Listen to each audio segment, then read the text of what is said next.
women of the Caribbean want to see more women heads of the Caribbean? Oh, certainly. I just said this is a forerunner of more to come. Yes. A start of more better It's to a come. journey. Trinidad, Jamaica, where else? Well, in other islands, of course. All over. over the CARICOM, but certainly across the globe. Any major women's issue you intend to put on the front burner here today? I think when the president spoke, he did mention the importance of women and the importance of the involvement of women. I think we should, too, in keeping with the theme of young girls, connecting girls, inspiring the future. I think it is also critical for us to speak up for the young girls as we continue to speak for the women of the region and certainly women of the world. And the girls are certainly the future.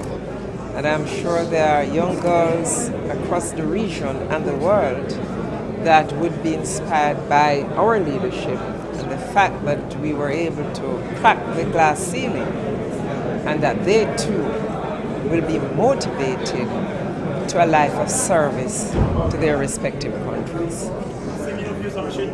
Most certainly, and I think Suriname's president today highlighted two very significant days.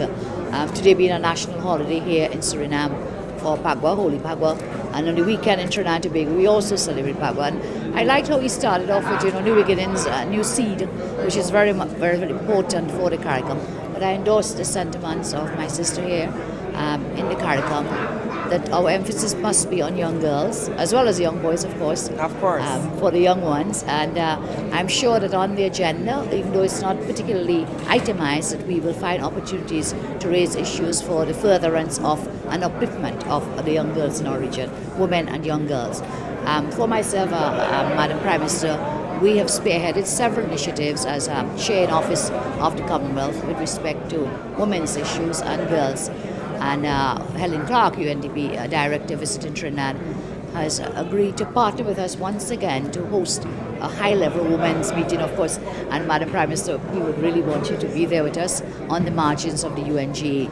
So I welcome another sister. When you were elected, I said I'm so happy to have another sister at the CARICOM table. Certainly we'll bring the same views as our brothers at the table, but we can bring some more issues related to women and young girls and to children.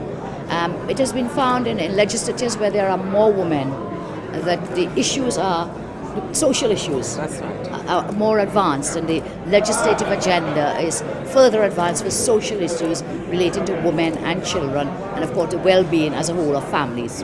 So welcome to Madam Portia Simpson. And what my sister Prime Minister of Trinidad just said, it's also critical that while we celebrate International Women's Day and we're speaking about women and girls, that, as she said, the interest of the young people of our region is also critical and important, and so we must also have a focus on young boys as well.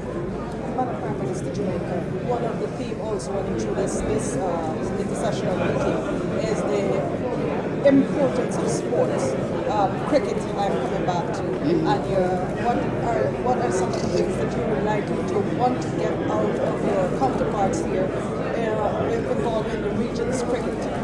For us to look seriously at former Prime Minister P.J. Patterson's report and the recommendations coming from that report relating to West Indies cricket. And I really believe we should have a focus.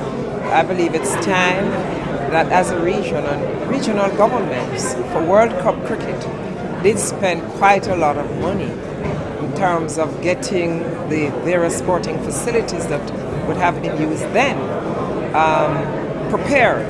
And so the fact that we did, I think that we should hold the organizations relating to cricket accountable.